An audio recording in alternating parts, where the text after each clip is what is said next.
Hello friends, मैं हूं नितिन पांडा। स्वागत है आपका डेयर कॉलेज में। आज हम पढ़ेंगे पार्ट 3 ऑर्गेनिक इवोल्यूशन। ओके, तो पार्ट 3 है इवोल्यूशन का, उसमें हम पढ़ेंगे ऑर्गेनिक इवोल्यूशन। अगर वीडियो अच्छा लगे तो सब्सक्राइब और लाइक जरूर कीजिएगा। ओके, और आपके सजेशन भी मेरे लिए मोर देन इनफ है। ओके, आप सजेशन दीजिए कमेंट में कि कौन सी चीज़ आपको अच्छी लगी और कौन सी अच्छी नहीं लगी, ये भी बताइए। ओके, तो देखिए ऑर्गेनिक इवोल्यूशन क्या है। ये एक स्लो चेंज है, स्लो ग्रेजुअल चेंज है, स्लो ग्रेजुअल कंटिन्यूअस और इरिवर्सिबल। देखिए कैसे स्लो ग्रेजुअल कंटिन्यूअस और इरिवर्सिबल चेंजेस, उनकी वजह से जो कि आज का कॉम्प्लेक्स ऑर्गेनिज्म फॉर्म हो रहा है। और ये कॉम्प्लेक्स ऑर्गेनिज्म कहाँ से फॉर्म होता है? सिंपल ऑर्गेनिज्म की वजह से उनका इवोल्यूशन हुआ, उनकी वजह से उनका इवोल्यूशन हुआ, उसके साथ साथ म्यूटेशन हुआ। म्यूटेशन और इवोल्यूशन की वजह से उनसे आज हम बने हैं। जैसे कि हम कहते हैं बंदर से ह्यूमंस बने। ओके, तो इसका डेफिनेशन क्या है? इसकी डेफिनेशन क्या है? Slow gradual continuous irreversible changes through which present day complex organism form from simple organism. Okay, slow gradual continuous irreversible change through which present day complex organism form from pre-existing simple organism. Okay, तो ये थी organic evolution की definition. Okay, देखिए ये जो हमने Lamarckism पढ़ा,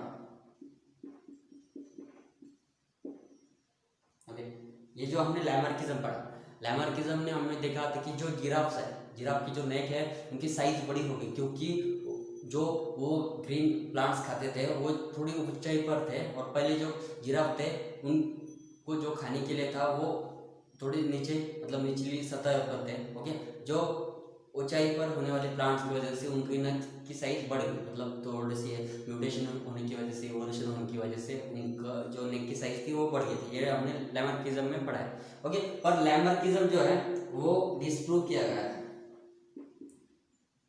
by scientist August Weizmann.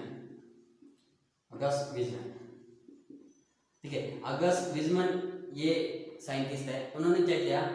Rat लिया, रैट की कुछ जनरेशन ली, उन पर स्टडी किया। ओके, ये रैट जो था उनकी जो पूंछ थी वो पूंछ उन्होंने बहुत सारी जनरेशन के लिए काट दी। ओके, तो उन्हें उसमें चेंजेस देखना था, पर उन्हें चेंजेस नहीं दिखा, क्योंकि वो जो पूंछ काट दी थी उस पूंछ का फॉर्मेशन फिर से नहीं हुआ। मतलब उन्होंने लगभग 21 जनरेशन तक एक्सपेरिमेंट किया, 21 जनरेशन तक, पर उन्हें कोई चेंज नहीं मिला। जैसे कि लैमार्क का कहना था अगर हम कौन से ऑर्गन का यूज नहीं करें या उसे मतलब हम कट करते हैं, या जैसे कि इन्होंने किया, ओके, तो उसका यूज नहीं हो सकता, मतलब वो उसका थोड़ा सा चेंज होगा, म्यूटेशन होगा। ओके, तो इसे डिस्प्रूव किया अगस्त विजमैन में, और अगस्त विजमैन ने क्या कहा कि ये चेंजेस सिर्फ जर्म सेल्स में होते हैं, जर्म सेल्स, ओके, और सोमेटिक सेल्स में। देखिए आपको डिफरेंस पता है जर्म सेल और सोमेटिक सेल में। जर्म सेल यानी रिप्रोडक्टिव सेल्स, ओके, कौन से सेल? Reproductive cell. और सोमेटिक सेल्स ये अदर सारे जो कि हमारे बॉडी में प्रेजेंट है उन्हें हम सोमेटिक सेल्स कहते हैं। तो चेंजेस का होगा सिर्फ जर्म सेल्स में होगा, जो कि म्यूटेशन हो रहा है जर्म सेल में, वो आगे नेक्स्ट जनरेशन पर पास होगा। नेक्स्ट जनरेशन थ्रू कौन सा पास होगा? जो कि जर्म सेल में। ओके, सोमेटिक सेल में जो भी चेंजेस आया है वो नेक्स्ट जनरेशन में पास नहीं होगा। ओके, तो रिप्रोडक्टिव सेल में जो कुछ भी चेंजेस है वो नेक्स्ट जनरेशन को पास होगा, और सोमेटिक सेल में जो कुछ भी चेंजेस है वो नेक्स्ट जनरेशन को पास नहीं होगा। ओके, ये कहा था अगस्त विजमैन ने। ओके, तो ये डिस्प्रूव की गई थी लैमार्किज्म की थी। ओके, तो लैमार्किज्म जो हमने देखा उसके बाद डार्विनिज्म आया। ओके, डार्विनिज्म को हमें अच्छे से पढ़ना है कि डार्विनिज्म क्या है। डार्विनिज्म के पहले लैमार्किज्म आया था। लैमार्क ने क्या कहा था? फॉर्मेशन ऑफ या origin of acquired characters, acquired characters, ये बुक भी लिखी थी लैमार्क ने। ओके, पर बाद में डार्विनिज्म आया। ओके, बाद में आया डार्विनिज्म। डार्विन ने क्या किया? डार्विन ने एक्सपेरिमेंट्स किया, मतलब बाहर पूरे कंट्रीज में वो घूमे।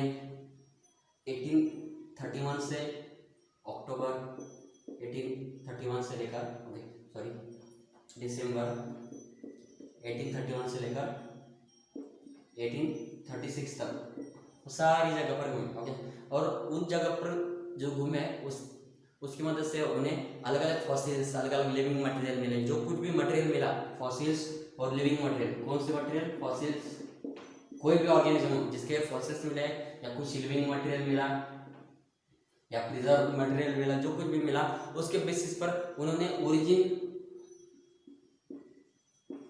Of species by natural selection, ये बुक लिखा है सिलेक्शन। देखिए बुक कौन से है? Origin of species by natural selection, ये बुक उन्होंने लिखी on the basis of this characters. Okay, in fossils और लिविंग मटेरियल के बेसिस पर उन्होंने ये बुक रखी। कब तक घूमे वो? 1831 से लेकर 1836 तक, लगभग 5 साल यह हुआ घूमे हो सारी जगह पर। वो जो कुछ घूमे तो उन्होंने 1959 में ये बुक लिखी थी उसके बेसिस पर। ओके, ये थोड़े इन्फ्लुएंस्ड है, मतलब थोड़े आकर्षित है सी लायल के वर्क से। ओके, साइंटिस्ट है सी लायल, ये साइंटिस्ट हम पढ़ना है। ओके, सी लायल और मार्कस। ओके, डार्विनिज्म में हमने ये तो साइंटिस्ट के बारे में पढ़ना है। ये जो सी लायल जो साइंटिस्ट है उनसे बहुत इन्फ्लुएंस थे डार्विन। इन्होंने कहा था कि जो कि नेचुरल फोर्स अभी प्रेजेंट है वो नेचुरल फोर्स पहले भी प्रेजेंट है। क्या कहा? सिंपल सी बात कही, नेचुरल फोर्स जो आज प्रेजेंट है वो नेचुरल फोर्स कब प्रेजेंट थी? पहले भी प्रेजेंट थी। ओके, क्योंकि ये किन्होंने क्या? सी लायल, इनसे इन्फ्लुएंस थे डार्विन। ओके, फिर मार्टस ने क्या? मार्टस ने कहा जो कुछ भी ह्यूमंस है, ह्यूमन में रिप्रोडक्शन की सबसे ज़्यादा कैपेसिटी है, मतलब सबसे ज़्यादा, सबसे लॉन्ग टाइम तक या सबसे ज़्यादा नंबर में रिप्रोडक्शन कौन कर सकता है? तो इसका एग्जांपल उन्होंने उसका आंसर दिया, वो थे ह्यूमंस। ओके, तो माल्थस का क्या कहना था कि ह्यूमंस में सबसे ज़्यादा कैपेसिटी है। कोई भी ऑर्गेनिज्म कंपेयर करें हम अदर ऑर्गेनिज्म, वो अदर एनिमल या वो किससे भी कंपेरिजन करें, उसमें से सबसे ज़्यादा कैपेसिटी किसके पास है? ह्यूमन के पास है। ह्यूमन बिना किसी चीज़ के या बिना किसी सोर्स के ज़्यादा से ज़्यादा रिप्रोडक्शन कर सकता है, ऐसे ही उनका कहना था। ओके, माल्थस का। ओके, तो ये जो हमने डार्विनिज्म पढ़ा वो बेस्ड है 5 पोस्टुलेट्स पे। ओके, ये साइंटिस्ट का नाम याद रखिए। इन्होंने क्या कहा? सी लायल ने कहा था कि जो कि नेचुरल फोर्स अभी प्रेजेंट है वो पहले भी प्रेजेंट थी। माल्थस ने क्या किया? ह्यूमन के पास सबसे ज़्यादा रिप्रोडक्शन की कैपेसिटी है। ये दो चीज़ें, दो साइंटिस्ट के नाम याद रखिए। और बुक कब लिखी उन्होंने? 1859, और वो लगभग 5 साल यहाँ वहाँ घूमे थे। और 5 पोस्टुलेट्स जो कि आज हमें पढ़ने हैं, जो कि डार्विनिज्म उनके बेस है। 5 पोस्टुलेट्स। ओके, ये 5 पोस्टुलेट्स कौन से हैं? उनमें से फर्स्ट है ओवर पॉपुलेशन, ओवर प्रोडक्शन या पॉपुलेशन। ठीक है, ओवर प्रोडक्शन क्या है? ये 5 जो पोस्टुलेट्स है वो सब एक दूसरे से रिलेटेड है। ओके, एक दूसरे पे डिपेंड करते हैं। तो फर्स्ट है ओवर प्रोडक्शन किसी भी ऑर्गेनिज्म का। जैसे कि एग्जांपल ले साल्मन फिश, अगर एग्जांपल लेते हैं हम साल्मन फिश, तो ये साल्मन फिश लगभग 28 lakh, okay, 28 lakh egg lay करते हैं in a single season, in a season. Okay, एक सीजन में 28 एग्स ले करेंगे। ओके, तो 28 लाख मतलब नंबर बहुत ज्यादा है। उसके साथ साथ एलिफेंट के पास कैपेसिटी होती है 1 करोड़ 90 लाख। ओके, 90 लाख प्रोजेनी को वो क्या कर सकते हैं? जन्म दे सकती है, पैदा कर सकती है। और वो लगभग 700 उससे थोड़ी ईयर्स ज़्यादा है, लगभग 700 ईयर्स में वो एक कपल कितने बच्चों को, कितने प्रोजेनी को जन्म दे सकती है? लगभग 1 करोड़ 90 लाख। मतलब देखिए इनकी कैपेसिटी भी बहुत ज़्यादा है। और इस कैपेसिटी की वजह से, इस वजह से और पॉपुलेशन की वजह से क्या हो रहा है? नंबर्स बढ़ रहा है। नंबर्स बढ़ने की वजह से अलग अलग प्रॉब्लम्स आ रहे हैं। ह्यूमंस का भी आप देखेंगे, आज तक ह्यूमंस के पास मतलब पूरी अर्थ में 800 करोड़ के आसपास पॉपुलेशन है। तो ये क्या है? ओवर पॉपुलेशन है, ओवर प्रोडक्शन है। किसी भी चीज़ का ओवर प्रोडक्शन हार्मफुल होता है। सभी के लिए, इन्वायरमेंट के लिए, ह्यूमंस के लिए, एनिमल्स के लिए, प्लांट के लिए, सभी के लिए क्या है, हार्मफुल है। तो देखिए फर्स्ट है ओवर प्रोडक्शन है, दूसरा है नेचुरल सिलेक्शन, सेकंड है struggle for existence. Natural selection में आगे स्ट्रगल फॉर एग्जिस्टेंस। ये वीडियो विदाउट किसी कट के है, विदाउट किसी एडिटिंग के, डायरेक्ट मैंने जो मुझे याद है वो मैं लिख रहा हूँ। ओके, तो देखिए ओवर प्रोडक्शन होगा, ये एक दूसरे से कैसे रिलेट करते हैं ये बता रहा हूँ मैं आपको। सभी 5 के 5 पोस्टुलेट जो है एक दूसरे से कैसे रिलेट करते हैं। फर्स्ट पोस्टुलेट ओवर प्रोडक्शन, अगर किसी भी चीज का ओवर प्रोडक्शन होता है, ओवर पॉपुलेशन होता है, तो उससे क्या प्रॉब्लम होगा, स्ट्रगल होगा एग्जिस्टेंस के लिए। अगर पूरी ये जो सिटी है, मैं जिस सिटी में रहता हूँ, अगर उस सिटी में पॉपुलेशन हद से ज्यादा है, तो पॉपुलेशन हद से ज्यादा होने की वजह से एक प्रॉब्लम होगा क्या, कि स्ट्रगल करना पड़ेगा एग्जिस्टेंस के लिए, क्योंकि खाना पीना कम होगा, जगह कम होगी, हैबिटेट अलग होगी। ओके, हैबिटेट अलग होगी, इन्वायरमेंट चेंज होगा। अगर ये सब कुछ प्रॉब्लम है तो क्या हो रहा है, ये सब चेंजेस आ रहे हैं, और इन सब चेंजेस की वजह से क्या हो रहा है, स्ट्रगल करना पड़ रहा है एग्जिस्टेंस के लिए। ओके, रिलेट कर पा रहे हैं आप, सिंपली रिलेट कर पा रहे होंगे, क्योंकि अगर पॉपुलेशन ज्यादा होगी तो ये सारे प्रॉब्लम आ जाएंगे और स्ट्रगल करना पड़ेगा एग्जिस्टेंस के लिए। ओके, थर्ड है ऑर्गेनिक वेरिएशन। देखिए ये भी कैसे रिलेट करता है, फर्स्ट से सेकंड रिलेट कराएगा, सेकंड से थर्ड रिलेट करेगा, मतलब ये एक दूसरे से रिलेटेड है। अगर ओवर पॉपुलेशन, ओवर प्रोडक्शन होता है तो क्या क्या प्रॉब्लम हो सकते हैं, ये पोस्टुलेट बताते हैं। ओके, तो स्ट्रगल फॉर एग्जिस्टेंस मतलब अगर एग्जिस्टेंस के लिए कोई भी ऑर्गेनिज्म स्ट्रगल कर रहा है, मतलब वो चेंज कर रहा है, हैबिटेट चेंज कर रहा है, वो प्रोडक्शन ज्यादा हो रहा है, पॉपुलेशन ज्यादा हो रही है, इन्वायरमेंट चेंज हो रहा है, इस वजह से क्या होगा, उस ऑर्गेनिज्म की बॉडी में अलग अलग चेंजेस आएंगे। वो फिजियोलॉजिकल भी हो सकते हैं, मॉर्फोलॉजिकल भी हो सकते हैं, और उनके बिहेवियर भी चेंज हो सकता है, जैसे कि मॉर्फोलॉजिकल चेंजेस, फिजियोलॉजिकल चेंजेस, और उसके साथ साथ बिहेवियर में, उसके साथ साथ उनकी न्यूट्रिशन में, हैबिटेट में। ठीक है, इन सब चीजों में क्या होगा, वेरिएशन आएगा। ऑर्गेनिक वेरिएशन, हम ऑर्गेनिक इवोल्यूशन लिख रहे हैं। ऑर्गेनिक मतलब जो कि कार्बन जैसे जिसमें प्रेजेंट होता है, हम लगभग 75% ऑर्गेनिक मटेरियल्स बनेगा। ओके, 75% 70% लगभग। ओके, तो ये जो ऑर्गेनिक इवोल्यूशन है उसमें क्या पढ़ रहे हैं हम, ऑर्गेनिक वेरिएशन, मतलब क्या वेरिएशन का आ रहा है, जो कि ऑर्गेनिक मटेरियल हमारे बॉडी में प्रेजेंट है। ओके, उसमें वेरिएशन आ रहा है। वेरिएशन कैसा है, मॉर्फोलॉजिकल है, फिजियोलॉजिकल है, बिहेवियरल है। ओके, एग्जिस्टेंस करना पड़ रहा है, स्ट्रगल करना पड़ रहा है एग्जिस्टेंस के लिए, तो ये सारे चेंजेस आ सकते हैं। फर्स्ट देखिए, फर्स्ट ओवर प्रोडक्शन, सेकंड है स्ट्रगल फॉर एग्जिस्टेंस, पॉपुलेशन ज्यादा है तो एग्जिस्टेंस के लिए स्ट्रगल करना पड़ेगा, स्ट्रगल कर रहे हैं तो बॉडी में चेंजेस आएंगे।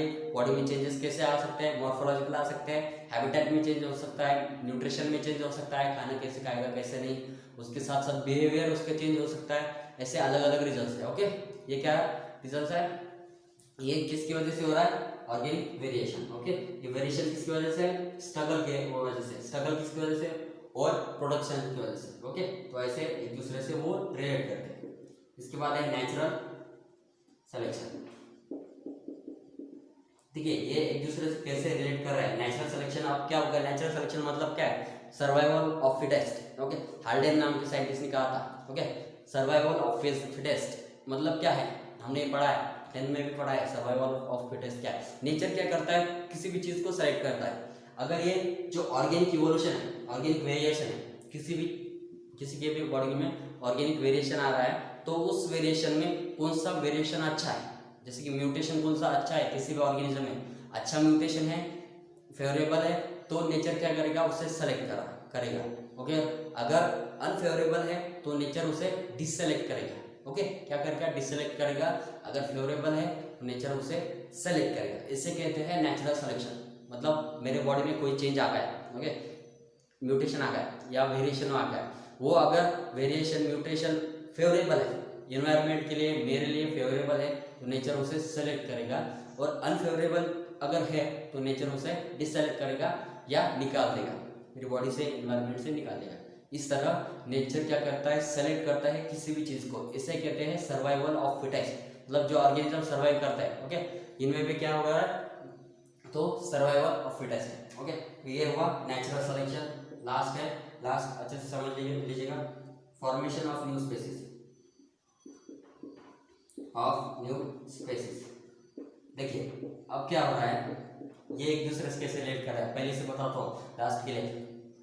ज़्यादा पॉपुलेशन हो गया, ज़्यादा पॉपुलेशन हो गया, उसकी वजह से क्या हो रहा है, सर्वाइव करने के लिए स्ट्रगल करना पड़ा है। स्ट्रगल कर रहे हैं तो ऑर्गेनिक वेरिएशन आ रहा है, ऑर्गेनिक वेरिएशन आ रहा है तो नेचर क्या कर रहा है, वेरिएशन अच्छा है तो सेलेक्ट कर रहा है, खराब है तो डिसेलेक्ट कर रहा है, और इस वेरिएशन की वजह से ये वेरिएशन आगे नई पीढ़ी को ट्रांसफर होगा, नेक्स्ट जनरेशन को क्या होगा, ये ट्रांसफर होगा वेरिएशन। अगर वो वेरिएशन सोमेटिक सेल्स में है तो ट्रांसफर नहीं होगा, जर्म सेल में है तो ट्रांसफर होगा, अभी हमने स्टार्टिंग में देखा है।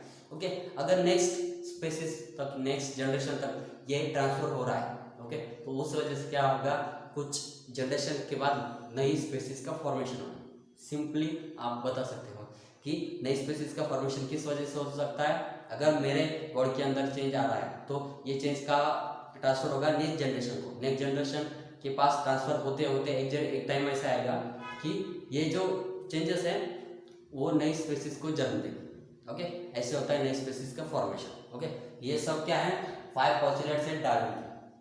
ओके, तो यहाँ रुके। ओके, डार्विन ने कुछ, डार्विन की जो थ्योरी थी उसके कुछ सपोर्ट में कहा गया था, उसमें 3 पॉइंट्स थे, वो हम देख लेंगे, टाइम है हमारे पास। Okay, first, second, third. First है जिराफ का एग्जांपल, सेकंड है मॉथ्स, ये सिंपल एग्जांपल है, सिंपली तरीके से मैं आपको समझा दूंगा। ओके, थर्ड है DDT resistance.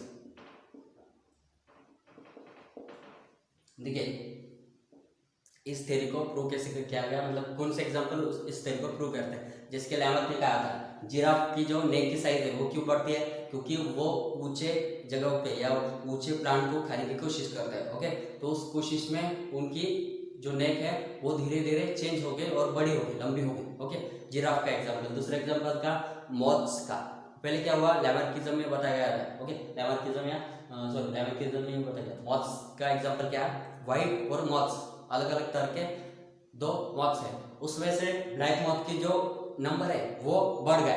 Okay, compare to white moth. पहले क्या होता था, पहले व्हाइट मॉथ की जो नंबर थे वो ज्यादा थे और ब्लैक मॉथ के कम थे, अब ब्लैक मॉथ के नंबर ज्यादा है, ब्लैक के ज्यादा। ओके, ये याद रखिए, ब्लैक के ज्यादा नंबर, ब्लैक पेन है। ओके, इसके ज्यादा नंबर ये याद रखिए, और व्हाइट मॉथ के कम नंबर। इसका रीजन है इंडस्ट्रियल मेलेनिज्म कहते हैं इसे, इंडस्ट्रियल मेलेनिज्म, मेलेनिज्म। और ये देखिए लास्ट का डीडीटी रेजिस्टेंस, मॉस्किटोज है, कुछ मॉस्किटोज जो है वो क्या करते हैं, रेजिस्टेंस करते हैं किसी भी इन्फेक्शन से। जैसे कि हम मॉस्किटो रिपेलेंट मशीन्स लगाते हैं हमारे घर में, जो मॉस्किटोज है वो क्या करते हैं, रेजिस्टेंस पैदा करते हैं उनकी बॉडी में, क्या करते हैं, रेजिस्टेंस पैदा करते हैं उनकी बॉडी में। जैसे कि म्यूटेशन होगा, किसी एक मॉस्किटो में म्यूटेशन हो गया, okay, compare to other mosquito, किसी 2 मॉस्किटोज है, ओके, ये मॉस्किटो ये मॉस्किटो, ओके, इसमें रेजिस्टेंस आ गया, इसमें नहीं, ये मॉस्किटो बाद में दूसरे मॉस्किटो को जन्म देगा, तो इस मॉस्किटो में भी क्या होगा, रेजिस्टेंस आ जाएगा उस मॉस्किटो रिपेलेंट मशीन के विरुद्ध। ओके, तो इस वजह से क्या हो रहा है, जनरेशन टू जनरेशन वो रेजिस्टेंस आगे पास हो रहा है, तो इस वजह से क्या होता है, मॉस्किटोज रेजिस्ट करते हैं उस मशीन को, उस रेपेलेंट मशीन को, मतलब जो कि हम घर में यूज करते हैं मॉस्किटो रेपेलेंट मशीन, वो उन्हें मारने के लिए यूज की जाती है, पर वो रेजिस्टेंस करना सीख जाता है। ओके, उसे वो एक एग्जांपल है, ये एग्जांपल में उसे डीडीटी रेजिस्टेंस कहते हैं, DDT resistance mosquitoes. Okay, second moth का और फर्स्ट जिराफ, ये एग्जांपल याद रखें सिंपली तरीके से। किसी भी इसका किसी भी क्वेश्चन, इसमें कोई क्वेश्चन हो, कोई प्रॉब्लम हो मुझे बताइएगा, कमेंट में बताइएगा। अगर वीडियो अच्छा लगे तो लाइक कीजिए, नहीं अच्छा लगे तो कमेंट में बता दीजिएगा कि क्या प्रॉब्लम है। ओके।